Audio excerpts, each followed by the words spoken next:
All right, welcome to another song title challenge where the question is, climbers, how should you write this one? Sometimes the low-hanging fruit of the very first idea you have on an angle for a song title, well, most of the time, not the best one. Hey, Adam and Eve, they went for the low-hanging fruit too. Didn't work out. Hey, look where that got them. Don't There we go. go. This is where climbers, listeners of this podcast, send in their song titles to info@daredevilproduction.com. Production is singular. There is no S. info@daredevilproduction.com. Put song title challenge or STC into the subject line. That way it gets into the right folder. If you don't, it won't. And then put your title there. You can put a bunch of them in there. Just don't send in repeated same titles. You know, you can send in 1,000 titles. Just don't send in 2,000 versions of the same title, right? Because that just muddies up the inbox. And maybe if it's one more really cool title, add to a long listicle of stuff that looks exactly the same.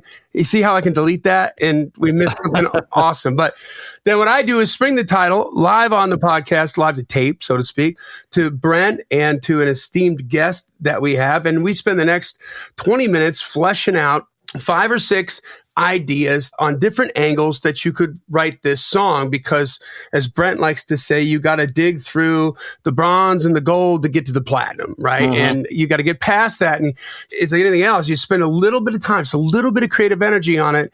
And all of a sudden you've got this angle and it's like, oh, and then the right happens. The song is written quicker.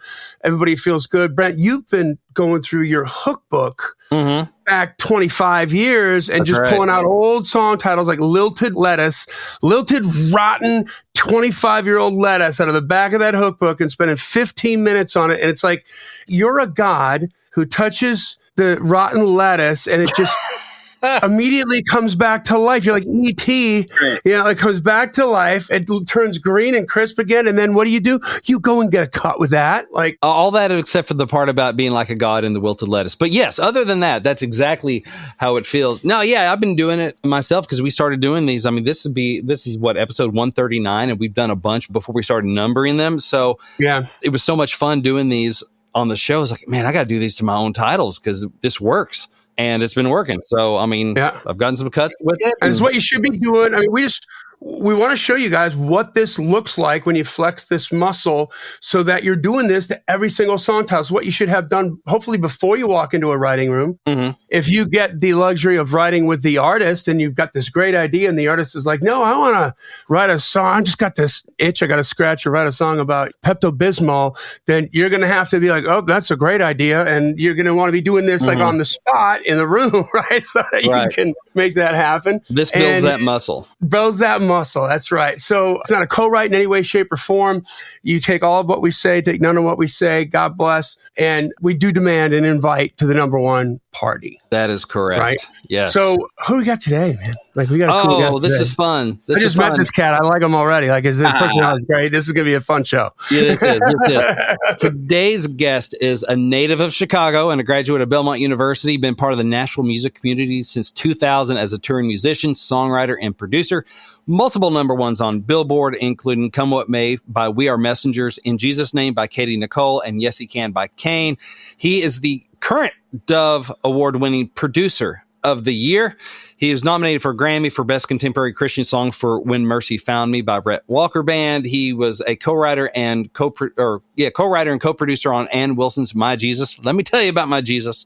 Cuts by Lady A, Mandisa, Francesca Battistelli, Zach Williams, tons more. Had like 6 number ones in the past 15 months. So I'm glad that he carved time out of his number one parties to make it here today. Yeah. Jeff Pardo, welcome to The Climb. Thank you. It's good to be here. I was going to say, you look really tired. And that's it. It's like all those number one parties, bro. It's rough for you. Oh, man. So this is how smart I am. So he's crushing it, which is awesome to see. And so I've known Jeff a long time. We haven't written together in a long time, but yeah, all the songs we wrote together were like dumb country songs. So that shows you how smart I am. Well, I know who to invest in, but I should have been writing Jesus songs with him. But anyway, well, good to see you, Jeff. Who knows? Some of it's just finding out what you're actually meant to do. You know what I Amen mean? to that. I think that's well, thank you for saying yes, Jeff. I appreciate Yes, of course. it. Hey, you're from Chicago. Oh, yeah. What part of Chicago are you from? So I grew up in a town called Arlington Heights, which is just northwest. I know exactly where it is. There you go. I grew up in Lake Geneva. Oh. Well, actually, Delavan, Wisconsin, right next door to Lake Geneva. Yeah. So you and I stomped a lot of the same ground, I think, for sure. Yes, totally. Yeah. Yep. All right. And your football teams hate each other. But other than that, you have a lot in common. Oh, you're a Packers fan. Of course I am, sir. And you're a Bears fan. But I will say this. Okay, so we have the oldest rivalry in the NFL. We absolutely can't stand each other.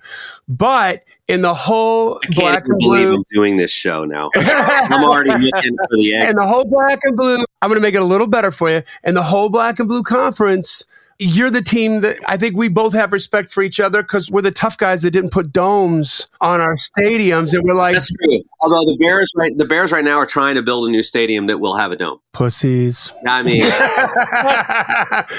then we can't be friends. also, I want to correct something. You said we have respect for each other. Let's be clear about something. I have no respect for the Packers. I have even less respect for you, but how about this? I have respect for the rivalry. Do you know what so this is a 100-year-old plus rivalry, and it's the oldest rivalry in the NFL. Yep. Do you know what the average point difference is across all those 100 years? Wow, what a great stat. I actually don't know, but I bet it's not high. 1.5. Wow. So it could be like Packers won the last 13 Super Bowls in a row, and the Bears were the doormat of the NFL. In my mind, that's how it always works. And the dice are always tumbling. Let's say throw out the record book. When the Packers play the Bears. It just doesn't matter who's good or who's bad. And of course, when you're having the crappiest season ever, if you swept the Bears, we'll take it. We'll take this year. Or vice versa, the way the Bears fans feel about the Packers. But yeah. I can't wait for Aaron Rodgers to retire. That's what I'm saying. I can't Nobody wait. can at this point. Or maybe he'll go somewhere else this season. But look, for all our listeners, let's just be clear that I will forever hate the Packers. Okay? He just wants to make sure there's no sound bites can be taken out of context. Right. Where I love the Bears. I hate the Packers. that's enough for me to edit right there, and I could do a whole Covington thing. There it is. News story: Jeff Pardo turns to the Packers. I love the Packers. That sounds like Jeff, doesn't it? That sounds like Jeff. You know what's funny? I work with a decent number of. It's so annoying to me. Packers fans and Cardinals fans, because I'm also a diehard Chicago Cubs fan. Uh-huh. And there's one A&R guy I'm thinking about at a label I work with a decent bit who's a diehard Cardinals fan. There's a guy who mixes records for me who's a Packers fan. I am surrounded by these idiots. But you go to them to get paid. Drop the mic. Not sad. Let's get on with doing here. You know what I'm saying? Oh, man. We definitely have to get a cocktail and hang out, man. Yeah, All right. Are we ready? yes. No. Sure, but whatever. All right. So this is from, I'm trying to figure out how to pronounce this. So this is Marla Is it Rubenstein? Saret? Oh, I bet it's Marla Rubenstein. You're looking at part of her email, right? No, I'm looking at her from, and it's okay. So it's spelled SARITKD. I don't know how to go with that. Like, I'm usually pretty good at pronouncing stuff, I think. But Marla's Marla, thank you for sending Marla, me. thank you. Yeah, Saret. Maybe the K and the D are silent. And the song title here is the first word she has in parentheses. Okay. And it's you. Okay, Y-O-U. And then the rest of the title is Make a Good Memory. You make a good memory? You make a good memory. So it's present tense. All right, writing that down. I don't think it's out of the rules if you want to change the tense on that, maybe. Well, actually, I'd kind of like, maybe we should try to not change the tense. No, I like it present tense at first blush. I think you could even use the present tense in pointing to the past tense. Yeah, exactly. I mean, yeah. Like, here's the thing about you. You're talking to an ex, right? Look, we had a great time. You make a good memory. Yeah. But I'm moving on. Yeah, I think there's several ways to go with this. I mean, first thing I think of is, I can see several ways to spin it. One is basically you're good at making good memories. Like, we're in a healthy, good relationship. And it could be you in the kitchen dancing around. Yep. Whatever. Sir Duke. September from Earth, Wind, and Fire. And you're dancing around in the kitchen making waffles or whatever. I'm like, man, you make a good memory. Like, you just made another memory. Like, you're good at this, right? That's a good pickup line. So you know what's funny? My immediate initial thing was basically the exact opposite of that. Oh, there's that too. Yeah. Which is like, you don't make a good partner. You don't make a good, I'm trying to think of some words, but like you don't make a good girlfriend or a boyfriend. Yeah, but it's kind of sad. Oh, yeah. You don't make a good person I can trust. Mm-hmm. You don't make a good promise keeper. Mm-hmm. But I can't, and you'll make a good, like, that'd be you'll make a good memory. Mm-hmm. But like, I know this ain't going anywhere, but anyone can see you don't make a good love, but you make a good memory. Yeah. That kind of, but you make a good memory. Like that kind of thing where it's like the opposite emotionally of, Okay. It's going to be good while it doesn't last kind of thing. Right. Like it's, yeah. Springboarding off of what you just said, like humans, when, I think we all sort of have to go through at least like one sort of toxic relationship Mm-hmm. before you understand what that looks like. And you're like, oh no, that's bad. Let's put that in this pile over here and how to recognize it. But when you're in that and the relationship ends and we have a proclivity to only remember the good stuff and we forget the bad stuff, right? Mm-hmm. So why is it that you only make a good memory? And I know you're so bad for me, like all those things that you're that's cool. Yeah. in your head thinking about trying to get over. So why do you keep coming back? I know you're wrong, but why do you make a good memory? Yeah. Boy, that's kind of interesting too. That's like almost in between what Brent said and then what I said, like that kind of emotional middle space of when I think back, I can see, it's funny. There's like a tinge of it's the Keith Urban thing. Summer Comes Around. Remember that song? Mm-hmm. Oh. It's like that melancholy. Yeah. But it's like this happy melancholy. You know what I mean? Yeah. This nostalgic. I always say, man, like nostalgia is really, really powerful when done well. Yes. Really cheap and cheesy when not done well. Yeah. As songwriters, it's actually a really powerful tool. There's a song I have on the radio, on Christian radio right now. It's called Running Home. That is this almost like this Bob Seger kind of thing. Like the nostalgia of that is musical. You know what I mean? And it just does take you somewhere. But I think the image of that, like good memory, I can't recall the fights. You know what I mean? Like I can't, that fight we had is that it's faded out of view, and all I'm missing now, I keep missing you. The da-da-da-da-da-da. It might not have been, I say this, all the listeners are like, this guy's an idiot. He's just verbally vomiting. But this is what we do. This is how it works. This is how it works. Those get turned into brilliant words, but first it's got to flow. Yeah. We didn't make a good now, but you make a good memory. Like that kind of. Yeah. Ooh, that just happened. That's it there. That just happened. Yeah, we didn't make a good meant to be, but you make a good, you didn't make a good meant to be, but you make a good memory. There he is. And the lyricist comes in. Hey, you see those awards behind his head? That's why. We don't make a good meant to be. You weren't a good meant to be, but you made it. That would spin on the title, but we make a good memory. I mean, that you could do that too. Yeah. Because it could even be like, I see this person out and it's like you kind of forget all the bad stuff. There's still that temptation, that attraction, that connection there. Totally. But it could be like a warning to self, like, okay, no, I know better. Yeah. But dang, you make a good memory. Yep. Like that's what's sticking with me is all the good stuff. But I know better. Yeah. But still, you make a good memory. We should leave it that way because you don't make a good present tense, but you make a killer past tense. Yes. That kind of thought could be kind of cool too. Yeah. I wish I could go back. Yeah. Okay, so I got another idea on this. So I'm thinking about an interview with Blake Shelton, and he was talking about like the evolution of his experience singing Austin from the beginning until now, right? Oh, wow. And now he's like, there's 4 friends, and they're all just rocking together, and the audience singing that song because that song means something to them. Yep. So like in a whole sort of Drink You on My Mind, that whole Chris Tiscarino, Pat, those guys, that sort of like, it could be a shout out to your boys, a shout out to your squad for the girls or what. Yeah. Like you make a good memory and you could kind of go in, and you made me think of this with the nostalgia, Jeff. This would be like a great way. You remember how what was the name of this song? And Def Leppard did it, and they named like just all these like really cool nostalgic songs. Yes. Armageddon, I think it was called, and it's just name dropping all these songs, and it's like you could go down that road and just be like cool. You make a good memory, and you're shouting it out to you, and attach it to a story that you have with your friends or something like that. Could be like a really great country song for that. Yeah, that's cool. That's cool. I'm trying to think of a way to spin. This might be landing the hook in sort of a similar place, but using the word bad. Mm-hmm. You know what I mean? Like to spin on the good. Yeah. Like it was a bad situation. It was a bad da-da-da. There was da-da-da-da-da. Yeah. But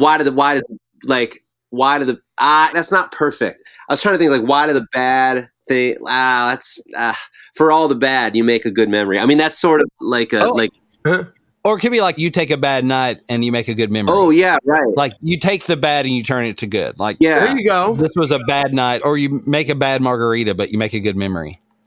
There you go. There's that too. Like you don't make a good cocktail, but you make a good memory. Those awards, guys. Those awards. Bad margarita. You can make a bad margarita, but you make a good memory. You make a bad margarita, but you make a good memory. Even a bad margarita can make a good memory. Even a bad margarita can make a good memory. Yeah. And bad can go either way, right? What kind of bad are we talking about here? Totally. Yeah.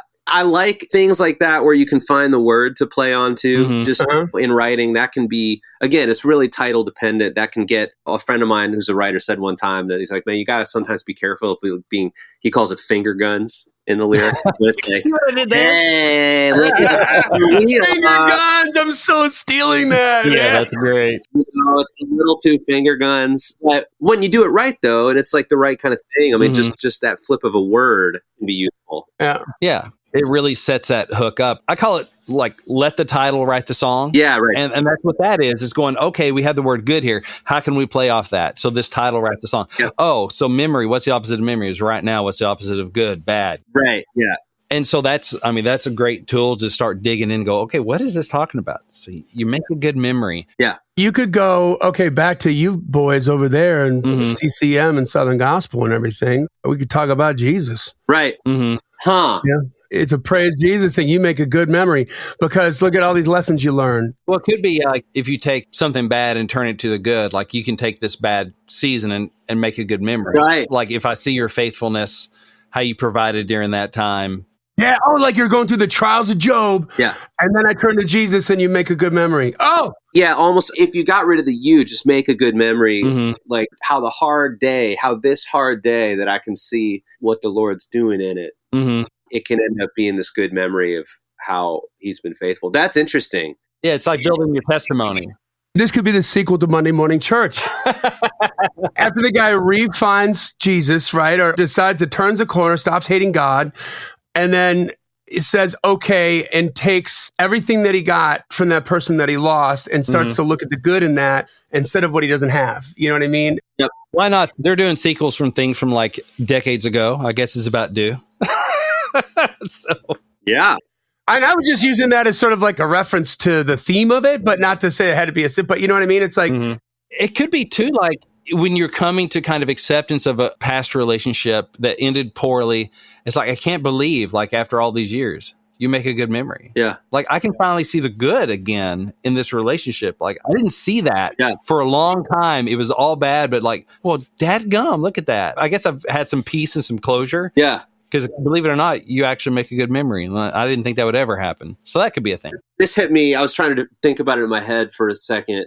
This would be like the unexpected. Well, I don't know. In some ways, everything's unexpected. But you could write a song about someone who's passed away. Like you made a good hunting partner. Like I think of like the Army boys and they pour one out at the bar and like you made a best friend. You make a good memory. You know what I mean? Like I miss you. Yeah. But I remember. Actually, you could write the chorus like that. Like the verse is basically, I miss you. That's the verse. Yeah. The chorus is, and I remember all those nights chasing girls, da-da-da, and I remember why da-da, da-da-da. I don't know why da-da-da-da. I don't know how to see. It's hard to say goodbye, but you make a good memory. You know what I mean? Yeah. Like the honoring a friend who's not with you, you know? I love that. That's cool.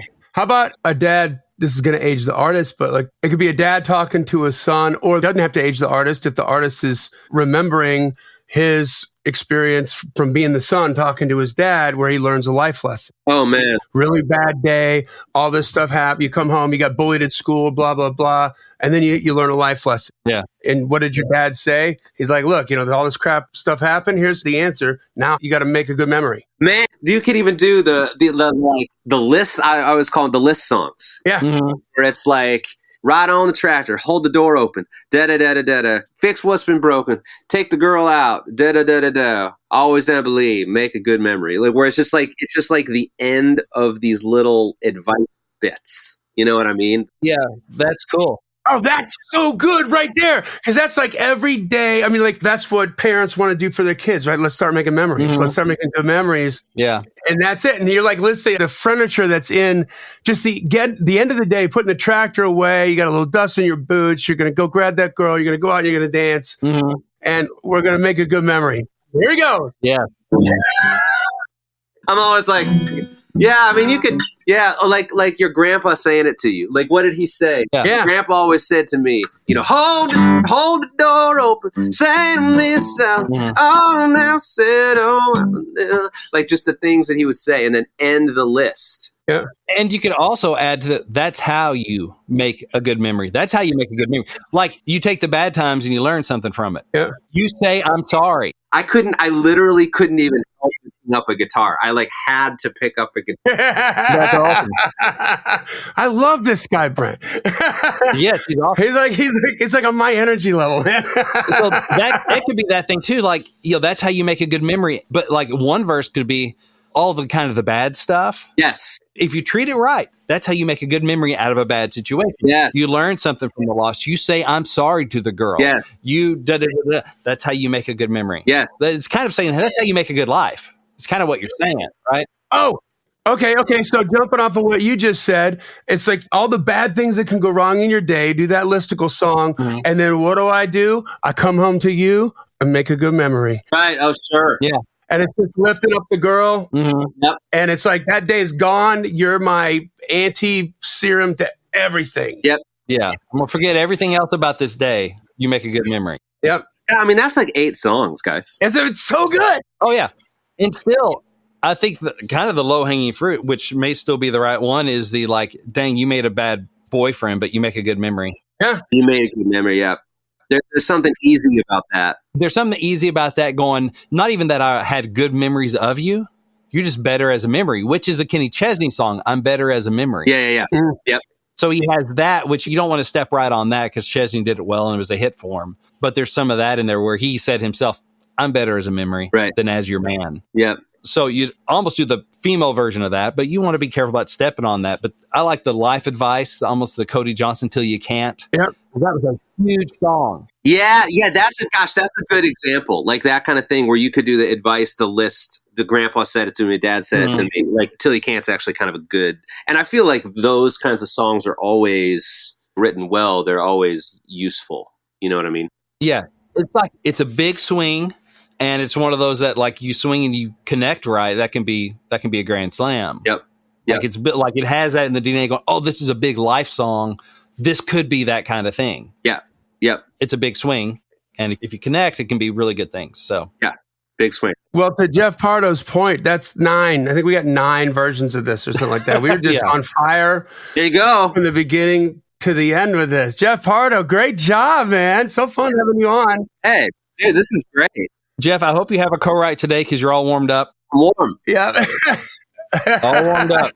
What can we plug for you, buddy? Yeah, what's going on? Where can we find you, follow you, fall in love with you and your music? I mean, I'm at Jeff Pardo on Instagram. You can follow me there. I sometimes post just songs that are coming out. I'm not a super active social media guy, but I tend to post about releases. And I mean, it's funny because I'm like a lot of songwriters. I'm just the guy behind the scenes, and I really like that role. I feel like that's what I'm called to do. So I'm always working with artists and trying to write the kind of songs that can hopefully get on the radio for them. But yeah, you can follow me there. And I wish I had like a book to plug or something, but I don't.